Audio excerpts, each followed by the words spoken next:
Ziemas peldēšana ir īslaicīga iegremdēšanās ledainā ūdenī vai arī peldēšana tajā veicot nelielus attālumus. Ziemas peldēšanas tradīcijas Latvijā darbojas jau kādus gadus 25, varbūt pat 30. Tā saucamo roņu klubi darbojas Ogrē, Jūrmalā, Rīgā un Jelgavā.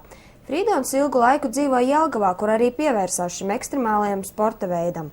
Tagad mazākais vienu reizi nedēļā viņš peldas svaigā gaisā.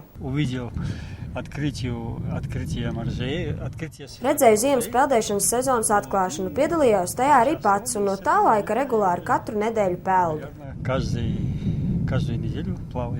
Uzreiz mesties ledainajā ūdenī ir aizliegts. Organisms tam ir nopietni jāsagatavo. Uzreiz ziemā nevajadzētu sākt peldēt, labāk sākt vasarā un pēc tam pakāpeniski pazemināt temperatūru, arvien zemāku, zemāku, zemāku.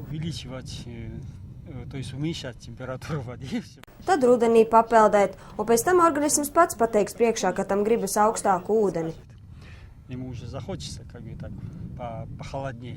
Pirms sākt peldēšanu ledainajā ūdenī jākonsultējas ar ārstiem, jo pastāv arī ierobežojumi.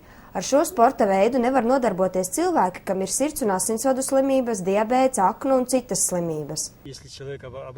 Ja cilvēks vienkārši apliesies ar augstu ūdeni, tas nenovedīs pie traģiska rezultāta, pat tad, ja viņš slimo ar kādu slimību.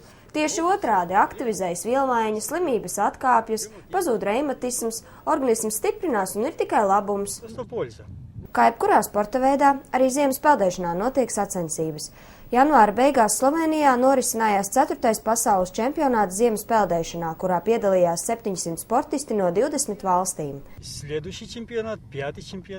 Nākamais 5. pasaules čempionāts ziemas peldēšanā notiks Latvijā, tāpēc domāju, ka nebūtu labi, ja Ventspils roņi palaistu garām šādu iespēju piedalīties.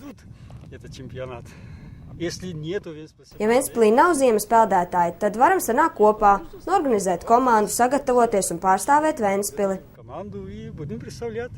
Frīdons dzīvo Ventspilī neilgu laiku, un līdz šim viņš nemaz nezināja, kā nokļūt līdz jūrai. Vēl nereizi neesmu bijis Ventspils pludmalē, pat jūru neesmu redzējis. Tagad iesim kopā un apskatīsimies, pieņems mani jūra vai nepieņems. Kamēr mūsu filmēšanas grupa augstumā trīcēja un drebēja, Frīdons īstenoja savu debiju Ventspils ūdeņos.